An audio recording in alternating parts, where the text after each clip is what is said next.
पीछे हट जा।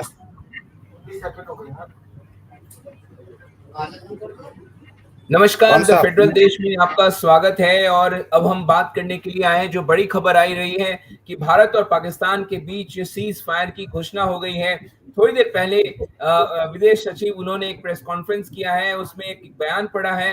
प्रेस कॉन्फ्रेंस नहीं कहेंगे, उन्होंने एक बयान पढ़ा है और इस बयान में उन्होंने कहा कि भारत और पाकिस्तान के डीजीएमओ के बीच जो आज बातचीत हुई है उसके बाद दोनों देशों ने ये फैसला लिया है कि सीज फायर शाम 5 बजे से घोषणा की जाती है। यानी जो इस वक्त तक जो भारत और पाकिस्तान के बीच तनाव देखा जा रहा था, लगातार जो गोलीबारी चल रही थी, पाकिस्तान लगातार मिसाइल और ड्रोन के जरिए भारतीय क्षेत्र में जो हमला कर रहा था, तो फिलहाल 5 बजे से आज शाम 5 बजे से वो बंद हो गया है।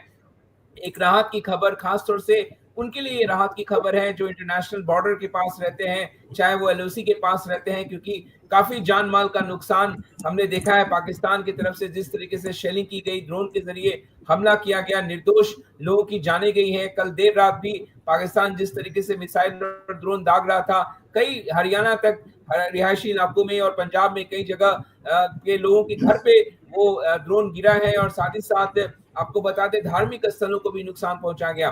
तो इसी पर हमारे साथ बात करने के लिए हमारे सहयोगी मनु पवार हैं, जिनसे बात करते हैं। मनु, किस तरीके से देखते हैं? हम एक्सपेक्ट नहीं कर रहे थे कि ऐसा निर्णय जो है, ऐसा कोई समाधान इतनी जल्दी देखने को मिलेगा, क्योंकि सुबह का प्रेस कॉन्फ्रेंस आप याद कीजिए, जिस तरीके से विदेश सचिव ने किया था, जिस तरीके से हमारे इंडियन आर्मी की जो महिला जो जवान है, साथ साथ इंडियन एयरफोर्स की व्योमिका सिंह, उन्होंने जिस तरीके से प्रेस कॉन्फ्रेंस किया था, लेकिन अचानक जो है अगले 4-5 घंटे में बिल्कुल सीन बदल जाता है। डोनाल्ड ट्रंप अमेरिकी राष्ट्रपति एक ट्वीट भी करते हैं, उन्होंने कहा कि दोनों देशों के बीच समझौता हो गया है और अब ये घोषणा हो रही है। कैसे देखते हैं आप इसको? हाँ, देखिए, पूरे देश के लिए ये मतलब हालांकि चौंकाने वाली खबर है, बहुत बड़ी खबर भी है। लेकिन ये इसमें बैकडोर चैनल जो है बातचीत चल रही थी, इसका अंदाजा जो कई लोग हैं इनको था शायद। और जो ट्रंप का जो ट्वीट, जो ट्रंप ने जो सोशल मीडिया प्लेटफॉर्म का इस्तेमाल करते हुए इसकी घोषणा की है, तो इससे आप अंदाजा लगा सकते हैं कि अमेरिका कहीं ना कहीं इसमें बातचीत में इन्वॉल्व था। उन्होंने अपने जो ट्रूथ सोशल जो चलता है अमेरिका में, उसमें लिखा ट्रंप ने कि अमेरिका की मध्यस्थता में हुई लंबी बात जो है लंबी रात की बातचीत के बाद, मतलब अमेरिका में अभी रात का समय होगा, तो लंबी रात की बातचीत के बाद मुझे घोषणा करते हुए खुशी हो रही है कि भारत और पाकिस्तान ने पूर्ण और तत्काल संघर्ष विराम पर सहमति व्यक्त कर दी है।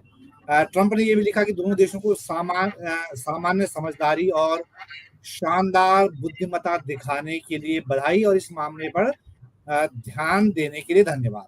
तो ये जो जब खबर आई तो हम भी चौंके कि ये घोषणा ट्रंप के जरिए हो रही है, तो आखिर हुआ क्या है। तो थोड़ी देर पहले अभी जो विक्रम मिस्री हैं, भारत के विदेश सचिव, उन्होंने बताया कि डीजीएमओ पाकिस्तान, जो डीजीएमओ मिलिट्री ऑपरेशंस जो पाकिस्तान के हैं, उनका फोन आया भारत के डीजीएमओ मिलिट्री ऑपरेशंस को आज दोपहर 3:35 पर। और दोनों के बीच जो बातचीत हुई, उसमें ये तय हुआ कि दोनों तरफ से फायरिंग स्टॉप की जाएगी, मतलब फायरिंग बंद की जाएगी। जो मिलिट्री एक्शन चल रहा है, जमीन पे हो, चाहे वो एयर हो, मतलब हवाई ऑपरेशन हो, वायुसेना का ऑपरेशन हो, या जमीन पर ऑपरेशन हो, वो दोनों बंद हो जाएगा। और बंद होने की डेडलाइन शाम 5 बजे, 1700 बजे लिखा उन्होंने, मतलब शाम 5 बजे। अभी जो है 6:20 हो रहा है, मतलब 1 घंटा और 20 मिनट हो चुका है जब भारत और पाकिस्तान के बीच दोनों तरफ से गोलीबारी बंद हो चुकी है। और इसमें सबसे अहम बात यह है कि गोलीबारी बंद होने के बाद कल 12 बजे दोनों देशों के डीजीएमओ मिलिट्री ऑपरेशंस एक बार फिर से बैठेंगे और इसकी समीक्षा करेंगे कि जो तय हुआ है, उसमें जो तय हुआ है उसमें कहाँ से अमल हुआ है। हालांकि ये बिल्कुल नहीं लग रहा था इससे पहले, जो सुबह के आपने जैसे बताया कि 10:30 बजे जो रूटीन स्पेशल ब्रीफिंग हुई है, जिसमें विदेश सचिव विक्रम मिस्री भी थे, जो कर्नल सोफिया कुरैशी थी, जो और जो विंग कमांडर व्योमिका सिंह थी, वो जो पीसी हुई उसमें लग नहीं रहा था कि जल्दी सब कुछ हो जाएगा। लेकिन अमेरिका भले ये कह रहा था कि ये हमारा मामला नहीं है, हम इसमें नहीं कूदेंगे, लेकिन बैक चैनल बातचीत चल रही थी, जिसका अब जाके उसके बाद बैक चैनल बातचीत के बाद अमेरिका ने शायद पाकिस्तान को कहा कि आप भारत से बात करिए। डीजीएमओ मिलिट्री ऑपरेशंस पाकिस्तान का फिर भारत के डीजीएमओ मिलिट्री ऑपरेशंस को फोन आता है, दोपहर 3:35 पर फोन आता है कि आज शाम को हम लोग 5 बजे सब कुछ स्टॉप कर देंगे, सारे एक्शन, सारी कार्रवाइयां बंद हो जाएंगी। तो ये बहुत बड़ी खबर है, बहुत बड़ी खबर है। भारत और पाकिस्तान दोनों के बीच सीज फायर हो गया है। जी मनीष। बिल्कुल बिल्कुल मनु, ये बहुत बड़ी खबर है और मैं एक स्टेटमेंट पढ़ना चाहूंगा जो राष्ट्रपति डोनाल्ड ट्रंप का है। After a long night of talks mediated by the United States, I am pleased to announce that India and Pakistan have agreed to a full and immediate ceasefire. Congratulations to both countries and using common sense and great intelligence. Thank you for your attention to this matter. एक बात जो महत्वपूर्ण है मनु, जो मुझे ये समझ में बात नहीं आ रही है, थोड़ा इस पे क्लैरिफाई कीजिए। पहले तो अमेरिका कह रहा था कि हम इस मामले में नहीं पड़ेंगे, ये दोनों देशों का आपस का मामला है। कल वहां के राष्ट्रीय सुरक्षा सलाहकार जब फोन करते हैं तो वहां के शहबाज शरीफ को फोन नहीं करते प्रधानमंत्री को, बल्कि वो जनरल मुनीर को फोन करते हैं। कल ही सऊदी अरब के जो उप विदेश मंत्री हैं वो रात में, कल देर रात शहबाज शरीफ और वहां पे जनरल मुनीर भी मौजूद थे, उनसे मुलाकात करते हैं। अमेरिका और सऊदी अरब आपको पता है कि इस पूरे रीजन में सबसे बड़ा स्टेक होल्डर्स में से एक है। तो अचानक इन दोनों देशों के हस्तक्षेप के बाद, इसके बाद जो है रात में शेलिंग तो चली रही थी, और इसके बाद अचानक भारत पाकिस्तान एक मेज पर कैसे आ गए, ये संभव कैसे हुआ? क्या अंतरराष्ट्रीय दबाव आपको लग रहा है? क्योंकि ऑलरेडी टैरिफ वार हम देख रहे हैं, और इस तरीके से दक्षिण एशिया में भी अगर एस्केलेशन होगा तो शायद उसका एक बहुत नेगेटिव प्रभाव जाता। हाँ देखिए, हमको ये सब लग रहा होगा कि सब अचानक कैसे हो गया, लेकिन अगर आप अमेरिकी राष्ट्रपति डोनाल्ड ट्रंप के बयानों की क्रोनोलॉजी देखेंगे, 22 अप्रैल को जो उनका बयान था जब पहलगाम में आतंकी हमला हुआ था, 26 पर्यटक बेमौत मारे गए थे, निर्दोष लोग मारे गए थे, तब ट्रंप का जो बयान था वो कुछ और था। उसके 2 दिन या 3 दिन बाद शायद जब वो अपने स्पेशल विमान से, अमेरिकी फोर्स वन के विमान से कहीं जा रहे थे, तो उसके गेट पर उन्होंने कुछ और कहा कि ये सब कुछ जल्दी खत्म हो जाएगा। मैं और दोनों देशों के जो मुखिया हैं वो मेरे अच्छे दोस्त हैं, अमेरिका वाले भी अच्छे दोस्त हैं, पाकिस्तान वाले अच्छे दोस्त हैं, मोदी जी भी अच्छे दोस्त हैं। तो उन्होंने तब भी कहा था कि ये बहुत जल्द खत्म हो जाएगा, और मुझे तब से ही लग रहा था कि अमेरिकी राष्ट्रपति डोनाल्ड ट्रंप आखिर इतने कॉन्फिडेंस से ये सब कैसे कह रहे हैं कि ये सब कुछ जल्दी खत्म हो जाएगा। जब भारत ने 22 अप्रैल के आतंकी हमले का बदला लिया, तब भी डोनाल्ड ट्रंप का ये बयान, हालांकि उन्होंने कंडेम नहीं किया, लेकिन उन्होंने ये तब भी कहा था कि ये जल्दी खत्म हो जाएगा और एक्सेलरेट नहीं होगा। उन्होंने ये तब भी जताया था कि तब भी उन्होंने उम्मीद जताई थी कि ये बहुत आगे नहीं बढ़ेगा और जल्दी खत्म हो जाएगा। तो मुझे डोनाल्ड ट्रंप की भूमिका इसमें बहुत अहम नजर आती है, क्योंकि आप जानते ही हैं वो बिजनेसमैन प्रेसिडेंट हैं, बिजनेसमैन जो है व्यापारी राष्ट्रपति हैं। तो उन्होंने तमाम चीजें, और वैसे भी टैरिफ वॉर में उलझे हुए हैं बहुत लंबे टाइम से, आपने भी बताया, तो उन्होंने बहुत चीजें देखी हैं। लेकिन जो उनके बयान थे, उनके बयानों से आप उसकी जो क्रोनोलॉजी है उसको समझ सकते हैं कि अमेरिका इसमें बैक चैनल कहीं ना कहीं शामिल था। वो जैसे आप बता रहे हैं कि उन्होंने जनरल मुनीर से बात की, वहां के विदेश सचिव ने। तो कुल मिला के अमेरिका भले ही पब्लिकली कह रहा था कि हम इससे हमें कोई लेना देना नहीं है, लेकिन जो ट्रंप कह रहे थे कि जल्दी खत्म हो जाएगा, अगर आपका लेना देना नहीं है इससे, तो आप ये कैसे भरोसा जता रहे हैं कि ये सब कुछ जल्दी खत्म हो जाएगा? तो जल्दी खत्म हुआ है और चौंकाने वाला फैसला हुआ है। तो इसका मतलब ये है कि इसमें बैक चैनल बातचीत हुई है। आपने सऊदी की बात की, हो सकता है कि सऊदी भी इसमें इन्वॉल्व रहा हो, लेकिन अमेरिका इसमें बहुत अहम भूमिका में रहा, ऐसा नजर आता है। और ट्रंप का बयान इसमें जो बयान बता रहा है, उससे अंदाजा लगा सकते हैं कि अमेरिकी राष्ट्रपति ट्रंप की इसमें क्या भूमिका रही है इस चीज फायर में। जी मनीष। एक और जो महत्वपूर्ण सवाल मनु मेरे मन में ये आ रहा कि अमेरिका नहीं चाहता कि चीन जो है किसी तरीके से इस पूरे मामले में आए, क्योंकि उसका सबसे बड़ा राइवलरी आज के तारीख में अगर हम टैरिफ को लेके देखें चीन है। अगर ये एस्केलेट होता तो क्या अमेरिका को, आपको लगता है कि इस बात का डर कहीं ना कहीं उसको सता रहा होगा कि ऐसा नहीं कि पाकिस्तान के साथ चीन एक तरफ खड़ा हो जाए, क्योंकि भारत उसके लिए, अमेरिका के लिए सबसे बड़ा बाजार है और उसको पता है कि 140 करोड़ का देश है, उसके लिए कितना इंपॉर्टेंस जो है। अब दोनों देशों के बीच बायलैटरल ट्रेड एग्रीमेंट को लेकर बातचीत भी चल रहा है। तो आपको लगता है कि क्या चीन इसमें अब हस्तक्षेप न करे, इसलिए अमेरिका ने ये बहुत ही त्वरित तौर पे जो है ये कदम उठाया कि हम सीज फायर अब दोनों देशों के बीच में हम देख रहे हैं? हाँ, देखिए, जैसे मैंने बताया कि ट्रम्प जो है वो बिजनेसमैन प्रेसिडेंट है, तो उन्होंने तमाम चीजें सोची हैं। इसमें इस जो जंग चल रही थी, या हालांकि अघोषित जंग थी, जिसमें घोषित ये नहीं था कि जंग है, लेकिन दोनों दोनों देशों के बीच जो तनाव चल रहा था, जो मिलिट्री एक्शन चल रहा था, उसमें दूसरे देशों का इन्वॉल्व होना लग ही रहा। जैसे चाइना का इन्वॉल्व होना, आप उसके हथियार इस्तेमाल कर रहे हैं, तुर्की के हथियार इस्तेमाल कर रहे हैं, तो किसी ना किसी रूप से, अपरोक्ष रूप से इन्वॉल्वमेंट था ही किसी ना किसी रूप में। तो अमेरिका को लग रहा था कि इससे चीजें गड़बड़ हो सकती हैं, फैल सकती हैं। वो जो सोच रहा है, जो प्लानिंग कर रहा है, जो बिजनेस का जो उनका अपना सोचना है, और जो चाइना को दूर रखना है इन चीजों से, तो उसमें इससे जो है, इस टेंशन से उसमें उनको दिक्कत आती। वो नहीं चाहते कि चाइना कहीं इन्वॉल्व हो जाए। तो जाहिर सी बात है कि ट्रंप ने ये सोचा होगा। और मैं फिर कह रहा हूं कि ट्रंप के 22 अप्रैल के बाद के लगातार जो जो भी बयान आए हैं, उनको अगर आप फिर से रिविजिट करेंगे, तो उसमें पाएंगे कि उन्हें ये उम्मीद है कि 2-4 दिन की बात है कि फिर ये कहानी खत्म हो जाएगी। तो सिर्फ उनको उम्मीद ही नहीं थी, उनको भरोसा भी था।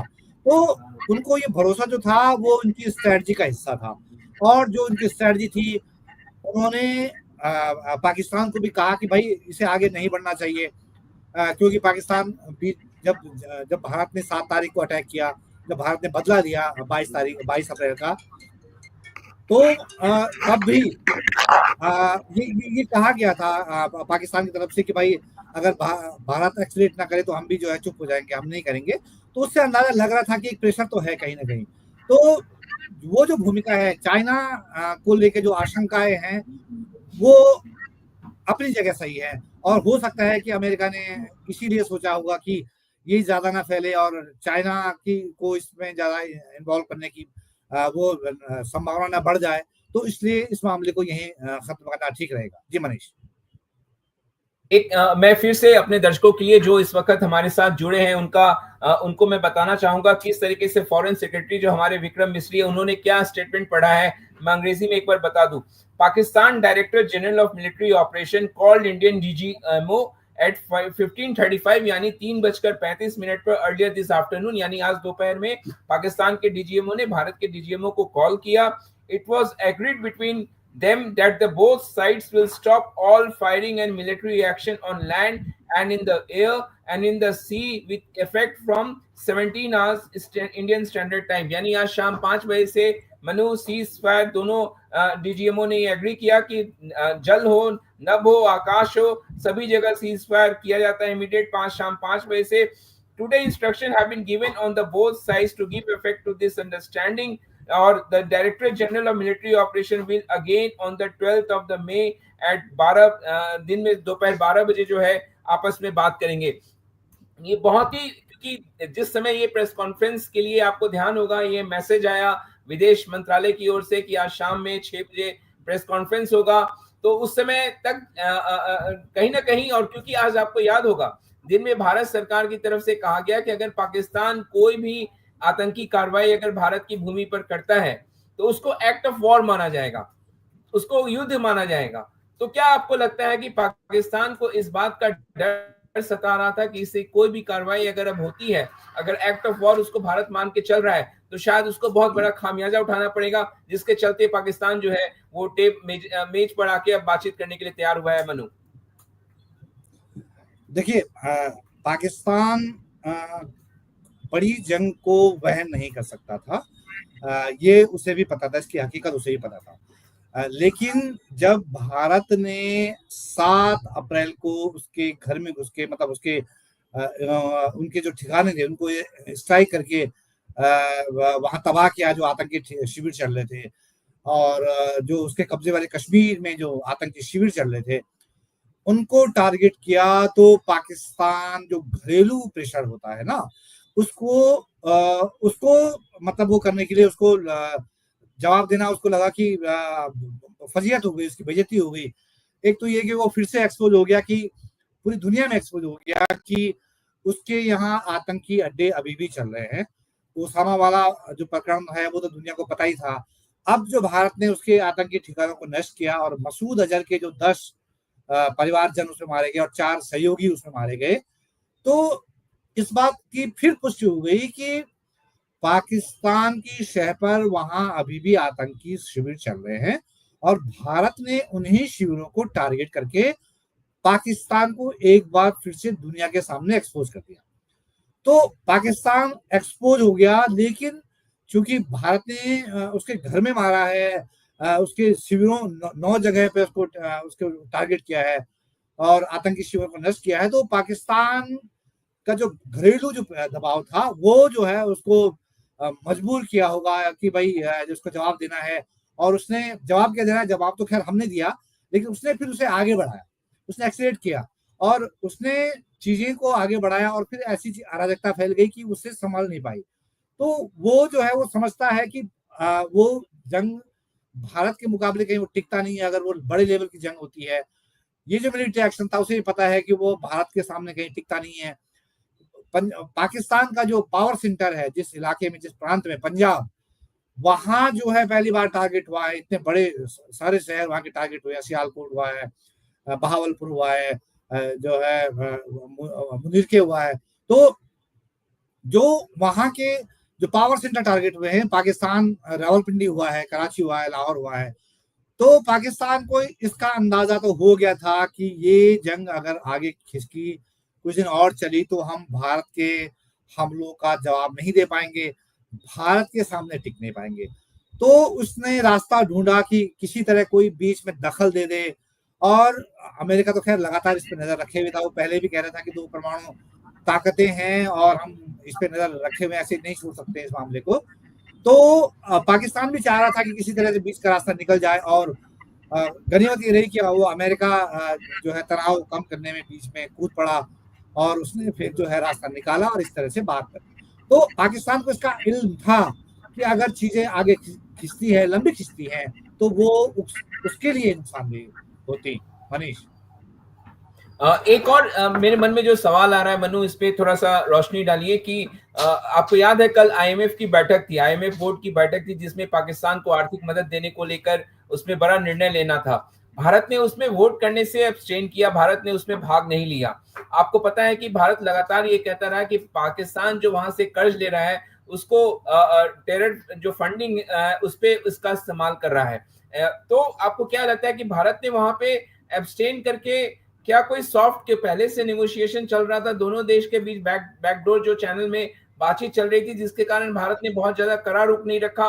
आपको क्या लगता है, यहाँ से कुछ हमें संकेत ऐसे मिल रहे हैं कि शायद इसकी पृष्ठभूमि जो है, जो अभी हमने सुना विदेश सचिव के मुख से, उसकी पृष्ठभूमि कल रात को ही तैयार हो गई थी? हाँ, अब वही मैं कह रहा हूँ कि बैक चैनल शायद बातचीत चल रही होगी।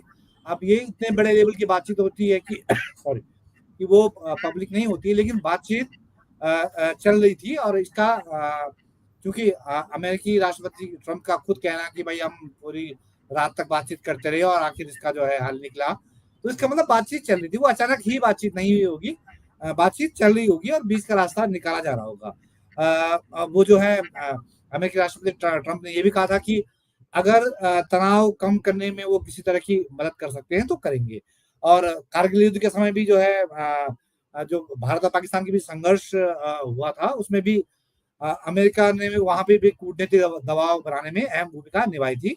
और 2019 में बालाकोट में की घटना के दौरान भी जो है ये सामने आया था कि अमेरिका ने दोनों देशों पर तनाव कम करने में जो है दबाव डाला, या अपनी भूमिका निभाई थी।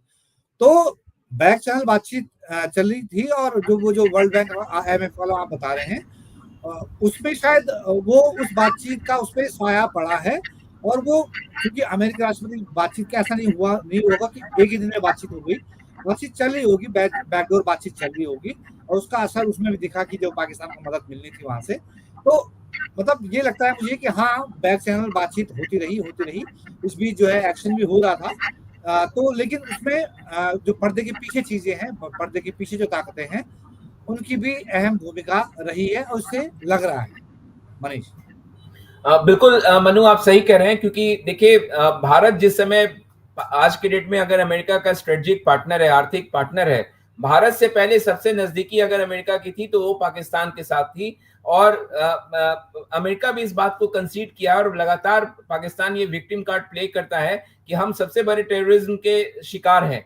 लगातार चाहे अफगान बॉर्डर की तरफ से देखें, चाहे बलूचिस्तान की तरफ से देखें, वो बार बार ये कह रहा है कि हम सबसे बड़े विक्टिम है। अमेरिका शायद नहीं चाहता होगा कि अगर ये बदहाली, अगर फंडिंग नहीं होती आईएमएफ से, तो पाकिस्तान की आर्थिक बदहाली और वहां पे टेररिज्म को, वहां आतंकवाद को और बढ़ा सकता है, वहां बहुत हालत जो है और बिगड़ सकता है। तो शायद इसीलिए अमेरिका ने इसका मध्यस्थता किया होगा कि इसको एक डील भी हो जाए आईएमएफ का, उसको कर्ज भी मुहैया कराया जाए, साथ ही साथ नेगोशिएशन टेबल पे दोनों देशों के बीच लाया जाए। क्या आपको लगता है कि ऐसा कुछ हुआ होगा? देखिए, ये तो अमेरिका को भी पता है कि पाकिस्तान जो है ना, एक अराजक कंट्री है, एक अराजक मुल्क है। क्योंकि वहाँ पे जो इलेक्टेड लोग हैं, जो इलेक्टेड गवर्नमेंट है, वो सब दिखावे की गवर्नमेंट है। वो उनकी डोर जो है पाकिस्तान की सेना और आईएसआई के हाथ में है, तो ये अमेरिका को भी पता है। और वहाँ पे शहबाज शरीफ सरकार नहीं चला रहे हैं, मुनीर सरकार चला रहे हैं। और जब आपने बताया कि अमेरिका ने बात भी जब की तो मुनीर से बात की, जनरल मुनीर से बात की, तो अमेरिका को भी पता है कि पाकिस्तान एक अराजक कंट्री है, इसको काबू में रखना जरूरी है। अराजकता, क्योंकि उनका तो कोई वो इतने नीचे जा चुके हैं कि वो उनको कितना जो गिरेंगे। तो अमेरिका को पता है कि अगर पाकिस्तान को कंट्रोल करना बहुत जरूरी है, क्योंकि वो कई चीजें जियोपॉलिटिकल चीजें होती हैं, कई चीजों को ध्यान रखना पड़ता है। अमेरिका सिर्फ हमारे ही नजर से नहीं देख रहा होगा, वो अपनी नजर से भी देख रहा होगा। उसे अपने उसके आसपास अफगानिस्तान है, इराक है, ईरान है, आसपास तमाम चीजें हैं, और चाइना है, बहुत सारी चीजें अमेरिका भी देख रहा होगा। पाकिस्तान का होना उसके लिए बहुत जरूरी है, पाकिस्तान में कई चीजें होनी उसके पक्ष में भी होती हैं। तो अमेरिका सिर्फ हमारा ही लाभ नहीं देखा होगा, अमेरिका ने अपना लाभ भी देखा होगा। तो इसलिए जो है तमाम जो लाभ हानि का मामला है। और फिर मैं कह रहा हूँ कि एक बिजनेसमैन प्रेसिडेंट जो है तमाम चीजें देखता है कि लाभ हानि जो है उसे किसमें है। तो वो चीजें बहुत सारी काम की होंगी, बहुत सारे फैक्टर इसमें काम किए होंगे। तो पाकिस्तान को ऐसे खुला छोड़ देना भी उसे शायद नागवार गुजरा कि ऐसे नहीं छोड़ मैं सकते। आपको मनु रोकना चाहूंगा। एक और बड़ी खबर आ रही है मनु कि Pakistan reopens airspace as India Pakistan agree to ceasefire. यानी सीज फायर के बाद, जो आपको याद है कि कल रात से पाकिस्तान ने अपने एयर स्पेस को बंद कर दिया था, क्योंकि कहीं ना कहीं उसको इस बात का डर सता रहा था कि भारत की तरफ से जो है कुछ बड़े भारत के फाइटर्स विमान जो है वहां पे पाकिस्तान में घुसकर उसके बाकी जो ठिकाने हैं उसको बर्बाद कर सकता है। तो कल आपको याद होगा कि पहले वो नागरिक अपने विमानों के जरिए उस आड़ में अपने आप को बचा रहा था। जब उसको लगा कि शायद उसका बचना अब संभव नहीं है, तो उसने कल अपने एयर स्पेस को बंद कर दिया। लेकिन अब सीज फायर के बाद मनु ये खबर आ रही है कि पाकिस्तान ने अपने एयर स्पेस को खोल दिया है। अब एयर स्पेस को खोल दिया है तो देखना होगा कि क्या भारत के विमान, जो भारत के यात्री विमान हैं, जो गल्फ जाते हैं, चाहे जो यूरोप जाते हैं, जो पाकिस्तान के एयर स्पेस से क्रॉस करते हुए, क्योंकि उनके ईंधन का कॉस्ट जो है, आपको बता दूं, एक डेटा आ रहा था कि इन हमारे जितने भी निजी एयरलाइंस हैं उनके एटीएफ के मद में जो है, अगर वो घूम के जाएंगे तो शायद सभी एयरलाइंस को मिला दे, जो इंटरनेशनल विमान जो उनके उड़ रहे हैं, करीब 600 से 700 करोड़ का उन पे भार आ रहा था।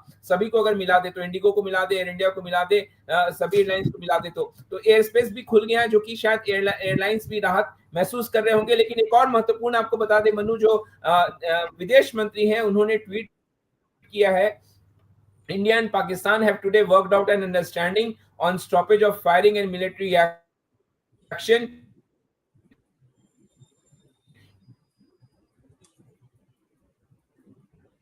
India has consistently maintained a firm and uncompromising stance against terrorism in all। Pakistan को इसके जरिए दी जा रही है कि यहाँ पे आपको उस पे विराम लगाना होगा, ऐसी कोई भविष्य में अब कार्रवाई होगी तो उसका उसी तरीके से माकूल ढंग से जवाब दिया जाएगा? मनु। जी, ऐसा लगता है कि भारत ने ये बात शायद अमेरिका को बताई होगी कि अगर इस तरह की कोई हरकत होती तो हम रुकेंगे नहीं। और ये क्लियर करना बहुत ज़रूरी था, क्योंकि पाकिस्तान पे दबाव बढ़ाने के लिए ये मौका था कि चलिए अभी तो अब सीज़ फायर करते हैं, लेकिन अगर ऐसी कोई हरकत होगी तो हम जो है अपना हम चुप नहीं बैठेंगे। इसको ये मैसेज बहुत इम्पोर्टेंट बयान है भारत की तरफ से, और भारत ने क्लियर कर दिया है कि ये जो है हम चीज़ों को नज़र रखेंगे, और वो जो है ध्यान रखेंगे कि ऐसी कोई हरकत दोबारा से ना हो। तो मुझे लगता है कि और जो पाकिस्तानी एयर स्पेस खोला है, तत्काल खोला है, तो ये देखिए आप उसका अंदाजा लगा सकते हैं कि किस तरह पाकिस्तान जो है इसके लिए बेताब था और बेसब्र था कि फटाफट जो है किसी तरह से सीज फायर हो जाए, किसी तरह से लड़ाई बंद हो जाए, मिलिट्री एक्शन जो है भारत का वो बंद हो जाए, क्योंकि उसके बड़े शहर हमले की जद में आ चुके थे। तो उसको लग रहा था कि अब शायद अगर भारत को वो रोक नहीं पाएंगे, भारत और पाकिस्तान जो है इसको वहन नहीं कर पाएगा और ज्यादा नुकसान को, तो पाकिस्तान ने तत्काल जो है फौरन तौर पे ये सारी शर्तें मान ली हैं और एयर स्पेस भी खोल दिया है। तो ये राहत की बात है, हमारे लिए बहुत राहत की बात है। जैसे आपने बताया कि चूंकि हमारी ज्यादा हम भाई बहुत बड़ा मार्केट है, हमारी आवाजाही मनु, मैं दुनिया में आपको ज्यादा रोकना है। चाहूंगा, एक और बड़ी खबर आ रही है। रक्षा मंत्रालय की भी प्रेस कॉन्फ्रेंस हुई है और रक्षा मंत्रालय की तरफ से जो है एक बयान जारी किया गया कि पाकिस्तान की रक्षात्मक और जो आक्रामक क्षमता है उसको भारत ने बहुत ज्यादा डैमेज किया है। साथ ही साथ उसने ये भी कहा, सेना की ओर से कहा गया है कि लगातार सोशल मीडिया के जरिए पाकिस्तान अफवाह फैलाता रहा। इस भी मस्जिद पे पाकिस्तान में कहीं उसको निशाना नहीं बनाया, लेकिन पाकिस्तान ने हमारे धार्मिक स्थल, जैसा कि आप जानते हैं जम्मू में एक मंदिर को निशाना बनाया, पंजाब में बॉर्डर के आसपास कई गुरुद्वारों को निशाना बनाया गया है पाकिस्तान की ओर से। तो ये तमाम बातें भी सेना की ओर से कही गई हैं और साफ में ये भी सेना ने बताया है कि हमारे सभी सैन्य ठिकाने जो है वो पूरी तरीके से सुरक्षित है। तो ये बयान भी सेना की तरफ से, हमारी सेना की तरफ से आ रहा है। तो और ये भी सेना ने कहा कि पाकिस्तान की जो एयर फील्ड है उसको काफी नुकसान पहुंचा है। तो आपको क्या लगता है कि ये सब जिस तरीके से भारत ने आक्रामक रुख अपनाया, शायद ये भी एक बड़ी वजह है मनु कि पाकिस्तान को बैकफुट पर आना पड़ा है? हाँ, देखिए, चूंकि 22 अप्रैल वाली घटना इतनी बड़ी घटना है, कोई भी जो जो जो जो वेलफेयर स्टेट है, कोई भी जो सभ्य देश है, कोई सभ्य समाज है, उसको बर्दाश्त नहीं कर सकता था। और भारत ने अपनी जो ताकत दिखाई है, जो अपनी जो सैन्य ताकत दिखाई है इस हमले में, उससे पाकिस्तान को इतना अंदाजा हो गया कि उसका एयर डिफेंस जो है ध्वस्त हो गया। पाकिस्तान को इसका अंदाजा हो गया कि भारत का मुकाबला करना आसान नहीं है, और अगर ये वॉर या ये जो मिलिट्री जो टेंशन चल रही है ये लंबी खिंची तो उसके लिए बड़ी मुश्किल होगी। इसलिए पाकिस्तान को मतलब ये कह सकते हैं कि एग्री होने के अलावा उसके पास कोई चारा नहीं था। तो बिल्कुल कहा जा सकता है कि पाकिस्तान के पास कोई विकल्प नहीं था सिवाय इसके कि वो इसको मान ले कि हाँ सीज फायर करते हैं। और सीज फायर के लिए वो डेलिब्रेट वो उसे वो बिल्कुल बेचैन था कि कब कोई बात हो जाएगी, कोई बाहर से कोई ताकत कहे कि यार कर दो, तो वो तैयार हो गया। तो इसीलिए उसने फटाफट जो है समझौता किया। वहां से फोन डीजीएमओ मिलिट्री ऑपरेशंस के उसके उनका फोन आया यहाँ भारत के पास डीजीएमओ को, उससे तत्काल जो है तय हुआ कि 5 बजे जो है एक्शन बंद हो जाएगा, और अब एयर स्पेस भी उन्होंने खोल दिया है। तो आप इससे अंदाजा लगा सकते हैं कि पाकिस्तान को इसका इल्म था कि भारत से मुकाबला वो नहीं कर पाएगा। तो मेरे हिसाब से ये बहुत बड़ा डेवलपमेंट है, और ये भारत की पक्ष की बहुत बड़ी चीज है कि उसने जो है पाकिस्तान को सबक सिखा दिया। मनीष। बिल्कुल मनु, और हम थोड़ा सा इतिहास में भी अभी हाल फिलहाल में जो घटना हुई है उसको लेकर दर्शकों को बताना चाहेंगे कि 22 अप्रैल को पहलगांव में जम्मू कश्मीर में निर्दोष पर्यटक जो कि वहां पे घूमने गए थे, उन पे आतंकियों ने, जो पाकिस्तान से आए हुए आतंकी थे, उन्होंने हमला किया जिसमें 26 पर्यटकों, निर्दोष पर्यटकों की जान चली गई, वो भी धर्म पूछकर उनको मारा गया। उसमें एक स्थानीय जो युवक वहां का मुसलमान था, जो कि वहां पे अपनी रोजी रोटी इन पर्यटकों को अपने घुड़सवारी कराकर घुमाया करता था, उसकी भी इसमें जान गई, वो भी इन पर्यटकों को बचाने के कारण। तो ये एक बड़ी घटना थी, जिसके बाद प्रधानमंत्री मधुबनी गए थे, जहां पे उन्होंने कहा था कि ये आतंकवादी जहां भी छिपे हुए हैं, उनको पाताल में हो चाहे जहां भी हो, वहां से निकाल कर उनका खात्मा करेंगे। और 7 तारीख को मनु, आपको याद होगा, जिस सुबह हम लोग आपस में बात कर रहे थे, सुबह करीब 2:30-3 बजे के आसपास, उसी दिन रात में 1:15 बजे भारत की तरफ से पाकिस्तान के 9 आतंकी ठिकाने पाक ऑक्युपाइड कश्मीर और पाकिस्तान में बहावलपुर में, जहां पे मौलाना मसूद अजहर का जो ठिकाना था, वहां पे भारत ने वहां पे सर्जिकल स्ट्राइक किया और उन 9 ठिकानों को नेस्तनाबूद कर दिया, जिसमें से करीब से 90 से 100 बताया जा रहा है कि आतंकवादी में मारे गए। जिसके बाद ये हमने देखा कि पाकिस्तान ने रिटेलिएट किया, पाकिस्तान बिल्कुल बौखला गया, क्योंकि भारत ने अपने बयान में साफ तौर पे कहा था कि हमने आतंकी जो ठिकाने हैं उसको निशाना बनाया है, जबकि पाकिस्तान ने रिटेलिएट करते हुए भारत के रिहायशी इलाकों पे निशाना साधा, यहाँ पे ड्रोन और मिसाइल गिराए। लेकिन अब जब पाकिस्तान पे दबाव बन रहा है, चारों तरफ से वो घिरा हुआ है भारत के सैन्य ताकत के साथ और वित्तीय मामले पे भी, क्योंकि आर्थिक स्थिति उसकी बदहाल हो चुकी है, तो आज उसको मजबूरन पाकिस्तान के डीजीएमओ ने सबसे पहले इनिशिएट किया है।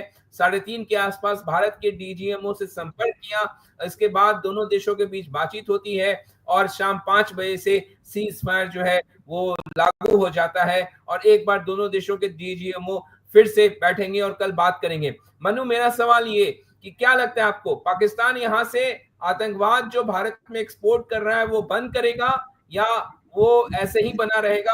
यहां से उसको क्या सबक मिलता है? देखिए, फिलहाल तो नहीं लगता कि वो अभी कोई हरकत करेगा, लेकिन पाकिस्तान अगर कोई हरकत ना करे तो वो ऐसा संभव नहीं है। देर सवेर फिर जो है, क्योंकि वहाँ की जो आर्मी है वो उस तरह की हरकत में पीछे नहीं रहने वाली वो कि और आईएसआई है, उनका जो रोल है वो मुझे लगता नहीं है कि वो बदलेगा, क्योंकि वहाँ सरकार तो जो है नाम की सरकार है, वो बहुत चीज़ें उस तरह करेगी नहीं जैसा हम चाहेंगे, लेकिन नज़र रहेगी कि क्या आगे है। बहरहाल इतनी अभी तो फिलहाल तो ये बड़ी खबर है कि सीज फायर हो गया है, ये भारत के लिए भी बड़ी खबर है। और जो हमारे जो बॉर्डर इलाके में जहाँ लोग जो इस गोलीबारी की चपेट में आ गए थे, कई लोग हमारी तरफ से भी हताहत हुए हैं, तो वो जो है वो परिवार है, वो उनका उनका दुख अलग है। हमें भी वहाँ पे जो है दुख झेलना पड़ा है, तो हमारे लिए भी एक अच्छी खबर है कि सीज फायर हो गया है। लेकिन अब ध्यान नज़र इस पे रहेगी कि पाकिस्तान आगे जो है अपनी हरकतों पे आगे कायम रहता है या कब तक कायम रहता है, कब तक चुप रहता है। क्या इस जो सीज फायर है इसमें ये समझौता भी हुआ होगा या ये बात भी होगी अमेरिका से कि पाकिस्तान आगे ऐसी हरकतें ना करे, तो वो अभी इसकी डिटेल आगे आती रहेंगी, अभी इस पे नजर रहेगी। मनु, मैं आपको बता दूं, पॉलिटिकल रिएक्शंस भी आने शुरू हो गए हैं और अखिलेश यादव जो कि समाजवादी पार्टी के सुप्रीमो हैं, उन्होंने कहा कि शांति सर्वोपरि है और संप्रभुता भी। तो जाहिर तौर पर विपक्षी पार्टियां भी अब उनके तरफ से भी जो है इस सीज फायर जो हुआ है दोनों देशों के बीच, उसका स्वागत किया जा रहा है और शांति सर्वोपरि है, जैसा कि अखिलेश यादव कह रहे हैं। जाहिर तौर पर यहाँ से एक भारत सरकार, मौजूदा प्रधानमंत्री नरेंद्र मोदी के नेतृत्व में जिस तरीके का आक्रामक रुख देखा गया, कहीं ना कहीं उनको एक एज देता है तमाम। और सबसे अच्छी बात यह रही कि भारत के जितने विपक्षी पार्टी हैं, जब पहलगांव में ये घटना हुई उसके बाद सभी सरकार के साथ खड़े थे। सरकार को उन्होंने कहा कि आप जो भी फैसला लेंगे हम आपके साथ खड़े हैं, आप भारत पाकिस्तान के खिलाफ, उन आतंकियों के खिलाफ कड़ा इसमें कड़ी कार्रवाई करिए। और विपक्षी पार्टी बिल्कुल इस पूरे, हमने देखा था जब पुलवामा हुआ था तब शायद कुछ और उनका रुख था, उड़ी के समय में कुछ और रुख था, लेकिन आज जो है वो बिल्कुल भारत सरकार के साथ नजर आ रहे हैं। तो इसको आप मनु किस तरीके से देखते हैं? पूरे इस बार जो जो कुछ भी यहाँ पहलगाम में हुआ, विपक्षी पार्टी भारत सरकार के साथ खड़े थे।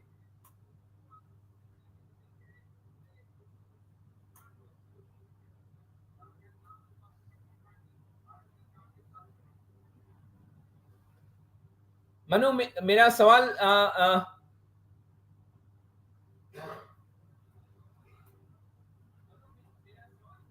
मनु मेरी आवाज मिल रही है आपको?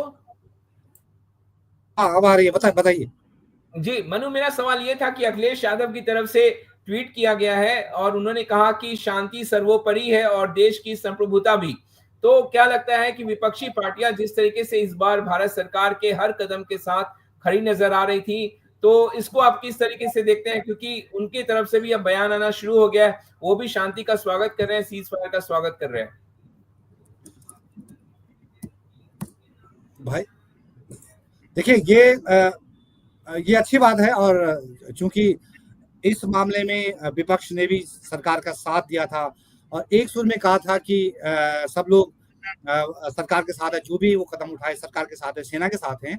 तो ये जो रिएक्शन आ रहे हैं ये अच्छी बात है, और मतलब विपक्ष ने भी साथ दिया है, ये अच्छी बात रही। किसी ने कोई सवाल नहीं उठाया, सब एक पेज पे थे और सारी चीजें तय हुई और सबने सरकार का साथ दिया, सेना का साथ दिया। तो ये मेरे हिसाब से ये बहुत अच्छा संकेत है कि सब लोग जो हैं इस मुद्दे पे एक हैं।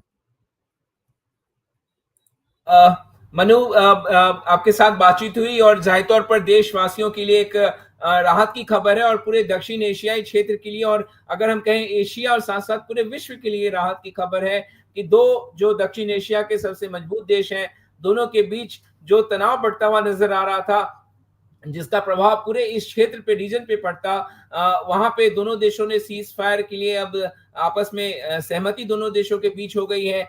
तो जो कुछ भी पिछले 3-4 दिनों में 7 तारीख के बाद हमने देखा, और इसको 7 तारीख ही नहीं बल्कि 22 अप्रैल के बाद जो कुछ देखा, अब पाकिस्तान को शायद ये समझ में आएगी कि आतंकवाद भारत में अगर वो भेजेगा, आतंकियों को भेजेगा, तो उसको उतनी ही बड़ी इसकी कीमत चुकानी होगी। अब देखना होगा कि कल दोनों देशों के डीजीएमओ के बीच में बातचीत होती है तो क्या निष्कर्ष निकलता है, क्या यहाँ से भारत और पाकिस्तान दोनों एक मेज पे बैठते हैं, तो ये जो सीज फायर जो हुआ है दोनों देशों के रिश्तों को जो है कुछ पटरी पर लाएगा, सामान्य करेगा। आगे हमें इस पे नजर रखनी होगी। लेकिन मनु आपका बहुत बहुत शुक्रिया, आप हमारे साथ जुड़े, और हम अपने दर्शकों को कहेंगे कि वो द फेडरल देश के वेबसाइट पे जाकर तमाम खबरें वो पढ़ सकते हैं, और उनको हमारा वीडियो कैसा लगा उसको लाइक करें, और आगे भी हमें बताएं कि हमें सुझाव दें कि हम कैसे बेहतर कर सकते हैं। बहुत बहुत धन्यवाद मनु आपका।